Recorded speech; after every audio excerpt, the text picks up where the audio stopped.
Jake Fisher had some things to say about a variety of NBA topics, including some of the restricted free agents. That's probably a discussion to be had, because that Chicago Josh Giddey thing is pretty interesting. But he talked about Russell Westbrook. Jake Fisher said, to the best of his knowledge, the only NBA home for Russell Westbrook this season is the Sacramento Kings. And we haven't heard anything this dramatic, because that's kind of an emphatic statement. We haven't heard anything along those lines, but it does make complete sense. It was mentioned to us very, very early in this process. Russ's priorities are, he wants to be closer to home. He doesn't want to, be super far away. I know that I don't know if the Knicks have explored Russell Westbrook. The Knicks and Russell Westbrook probably would make some sense. Milwaukee and Russell Westbrook would probably make some sense. But Russell Westbrook being in New York or Milwaukee might not make a lot of sense for him at what is clearly the very latter stages of his career. When you look around the rest of the teams that have a close proximity to his home and his business in Los Angeles and his family in Los Angeles, he's done the Lakers thing already. Phoenix doesn't really make sense. Utah doesn't really make sense. Obviously, he opted out of Denver. Golden State wouldn't make any sense for him. Like, Sacramento is something that makes sense. Yeah. How it happens, if it happens, I don't know. I've been of the belief this is happening, but I can't tell you how. I don't know. Yeah. Speaking of the teams of where he might want to go, and clearly I don't think this is an option, but I always thought, if it's not Sacramento, because I love him here in Sacramento, if it's not that, I always wondered if maybe Oklahoma City, go back home, you get a championship contender. Well, your basketball home. Go back to your basketball home. You're in a championship contender. Maybe you can get a ring. And I think they got real love for Russ to this day. I love that. OKC. Yeah, they absolutely do. So they cheered him, remember, in the playoffs. Yeah. And then he cooked them, so they stopped cheering him. Yeah, they stopped cheering him. They thought he was saying goodbye or something, and then he beat their ass, and they're like, forget this dude. So, I don't think I've heard nothing about that. I don't think Russ necessarily wants to do that. I agree with you, and hear the things that you're saying, that he wants to be close to home. And I'm with you. I think he's going to be a Sacramento King. I do not think he's going to retire, because I saw something that also said, it's damn near like the Kings or retirement, and that's not off the table. I don't think he's going to retire. I think he does come to Sacramento, and it might take some time. It might not happen at the start of the season. Yeah. Or it might be in the training camp when it becomes official. Yeah. He's a little like Al Horford, Melton, some of those guys that are being linked to the Warriors, where, yes, in an ideal situation, you want them there early so you can get things going. But you don't have to have those guys at this point in their career there day one. They can have the understanding that whenever some things get squared away, they'll be with that particular team. And they may get there in the middle of training camp or a couple weeks into the season or something like that. I think Russell Westbrook is in that category with the Kings. The player, I'm with you in the sense that I believe the player is. I don't think the team is. I don't think the team can afford to have someone like Russell Westbrook. I don't think the team can afford to have anyone truthfully come into training camp late and be a part of what they're doing. And I don't know how big of a part Russell Westbrook would be. Of course, the belief is, if Russ is a part of anything the Sacramento Kings are doing, someone isn't. Mm-hmm. Now, whether that's Malik, Devin, someone else, there's probably someone who's not a part of what the Sacramento Kings are doing. So I just don't know that continuity is important for this team. Establishing chemistry. I mean, not to be cheesy, establishing a vibe, right, I think is really important for this basketball team. And Russ is a pretty big personality. I would think you want that around. Obviously you'd want that around. I think you'd be better off if he was around from jump to help establish something, rather than getting going, getting in a rhythm, than having a personality and a player, the likes of Russell Westbrook, come in and try to fit in with what the rest of the guys have already been doing. That's fair. And again, at this stage of his career, I believe he could do it. I just don't know that that's the best approach for everybody, including him. There's a lot of personalities on this team. Like Lavina, good ball player. That's a personality. Malik, if he's here, is a personality. Domas, DeMar, they're all, different guys, different ways of leading, different ways of communicating. And, Russ, 10 points a game or not, or 30 points a game, he's going to take charge. Mm-hmm. Like he did it in Denver, he did it in LA. He's done it every stop that he's been at. He's not going to fall back because he's not the MVP anymore. He's going to talk. Yeah.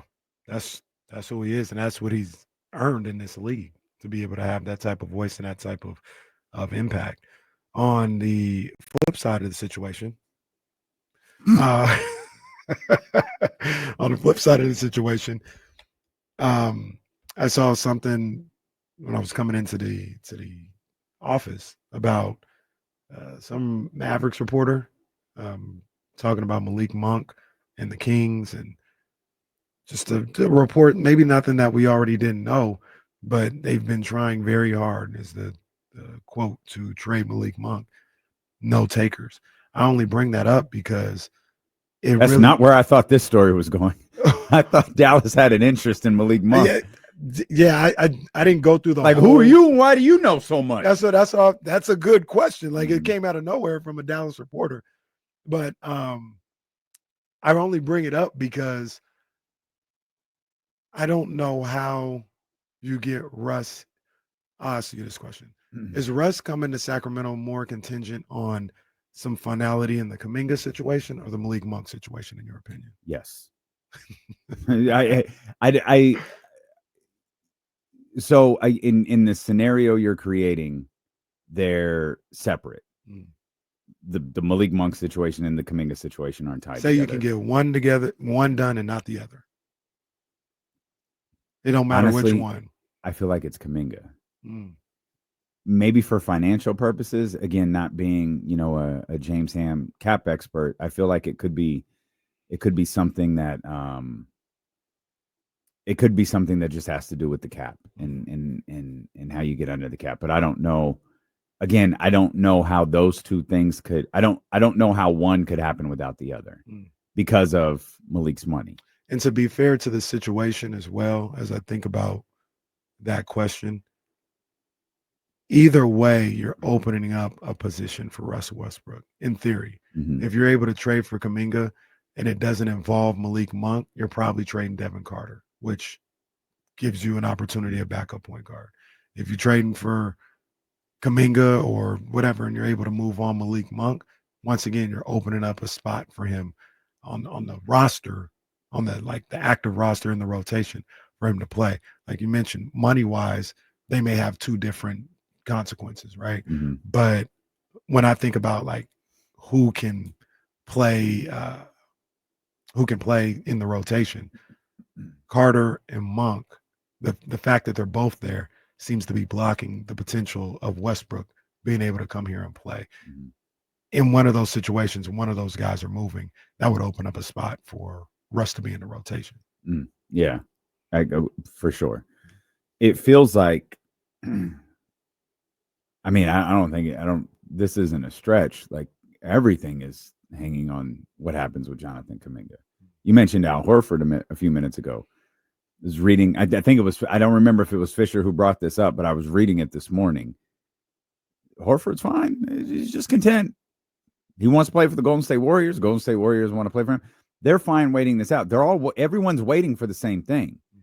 But I guess what I'm not clear on, at least in the Golden State Warriors situation, is does Al Horford still play there if Jonathan Kuminga is there? Doesn't feel like it. Yeah, I don't know how financially that works. Right. And maybe the thought is, well, you're talking about financially, and you're right about that, because now you're up against it. If you're the Warriors, If you're the Warriors. And I'm sure you don't want to be. Right. I was also thinking, say you work out the finances, basketball wise, maybe you're just maybe he's able to come to talking about Al Horford. Maybe he's able to come to the Warriors because, all right, we just brought back Kuminga on the qualifying offer. We have no interest in having him in the rotation. Mm-hmm.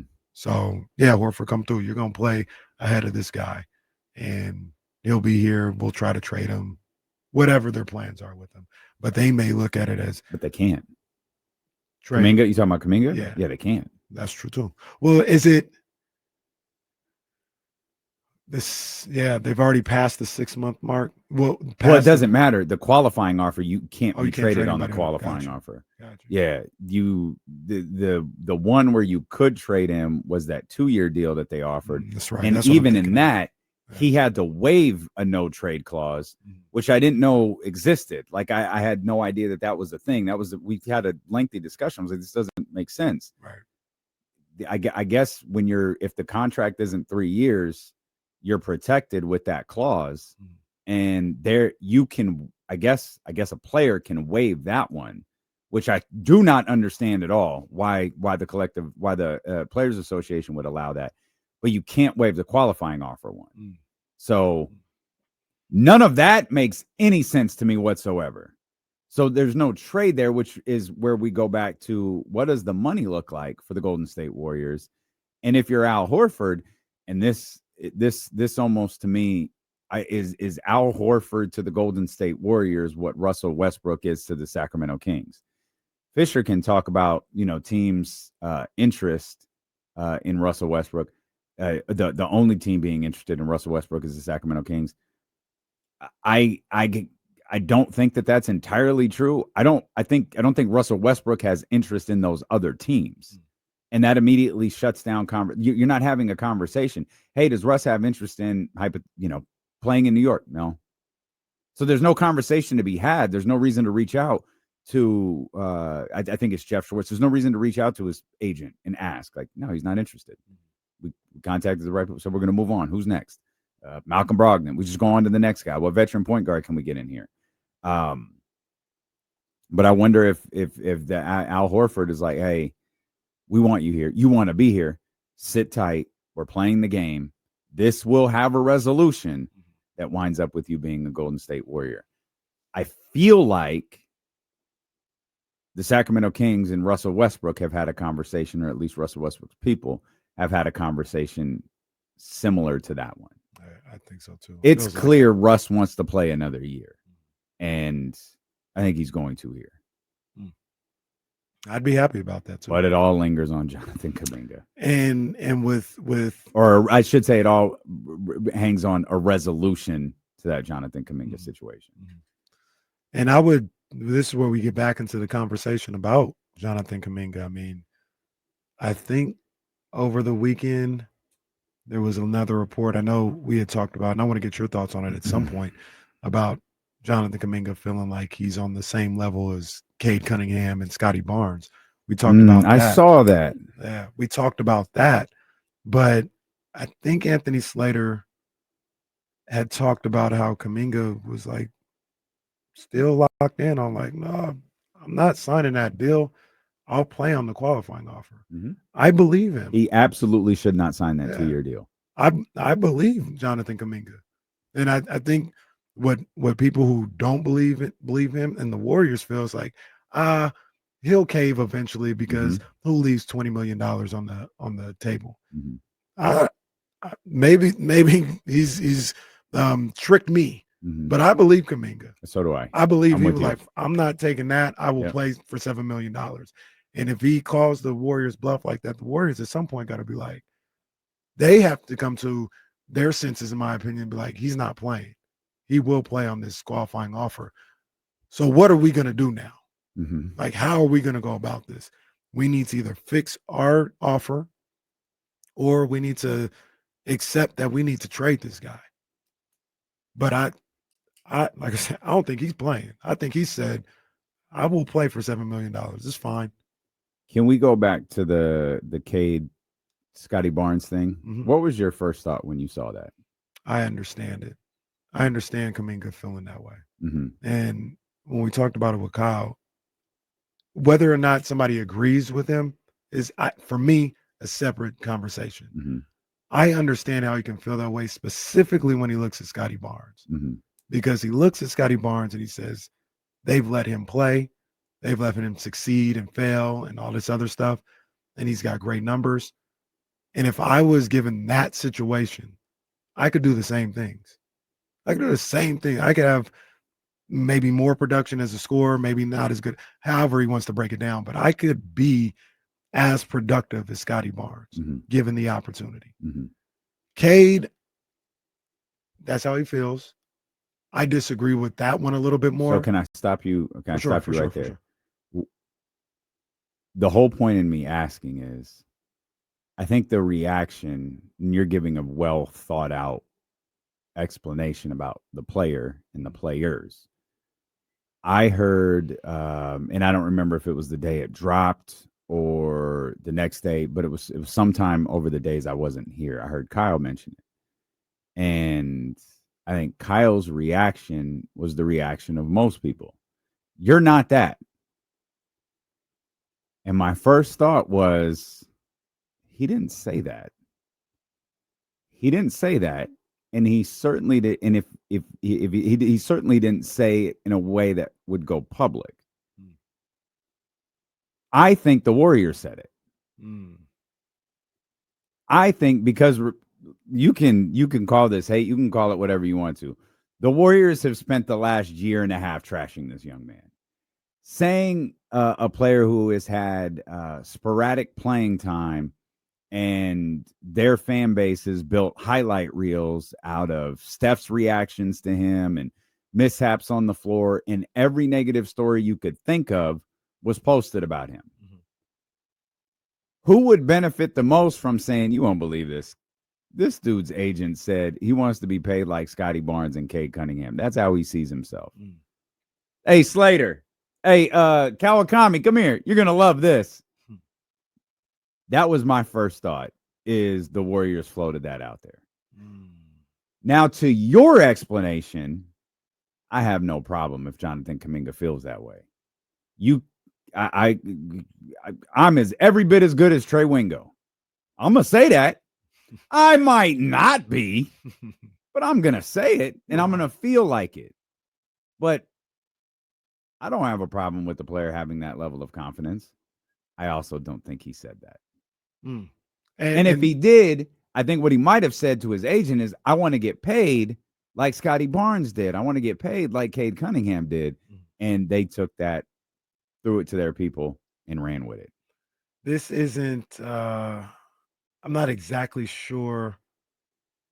I can't think of where the original Kuminga, Barnes, Cade Cunningham thing, but somebody reported on it, right? And it says Jonathan Kuminga's situation with the Warriors doesn't appear close to a resolution, as both parties have failed to agree to terms. Given the Warriors' offer, it's evident that Kuminga believed he was undervalued, especially in light of reports that he believes he's on par with Cade Cunningham and Scotty Barnes.